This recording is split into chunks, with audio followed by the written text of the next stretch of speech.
Praise the lord. ఉదయకాల సమయంలో దేవుని ప్రియబిడ్డలారా, విరిగిపోయి ఉన్నావా? హృదయం అంతా మొక్క చెక్కలైపోయిందా?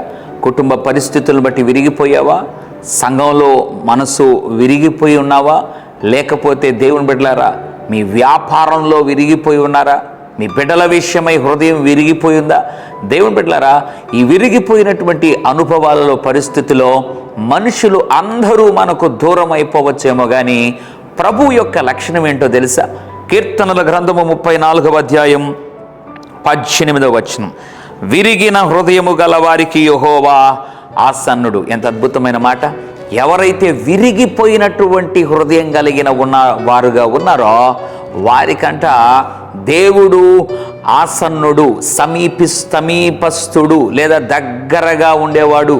వాక్యం అంటుంది, విరిగిపోయినటువంటి హృదయములకు ప్రభు ఆసన్నుడు. ఉదయకాల సమయంలో వారు విడిచిపెట్టారు, వీరు మరిచిపోయారు అని అన్నిటిని గూర్చి ఆలోచిస్తూ దుఃఖపడుతూ జీవితంలో నలిగిపోవడం పక్కన పెట్టి, దేవుని బిడ్డలారా, దేవుడు అంటున్నాడు, విరిగి నలిగినటువంటి లేదా విరిగిన హృదయము గల వారికి యెహోవా ఆసన్నుడు అన్నట్లుగా విరిగిపోయిన నా హృదయానికి దేవుడు దగ్గరగా ఉన్నాడు అని నమ్మి చూడు.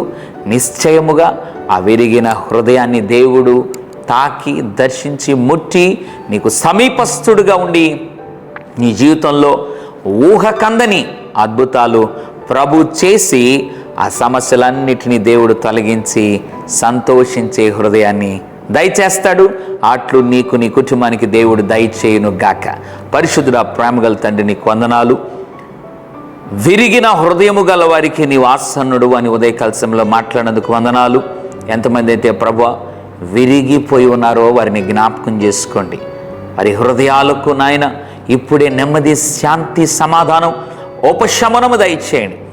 వారికి ఆసన్నుడుగా ప్రభువా నాయన మీరు దగ్గరగా ఉండి గొప్ప కార్యాలు చేయమని యేసు నామములో ప్రార్థిస్తున్నాము తండ్రి. ఆమెన్. God bless you.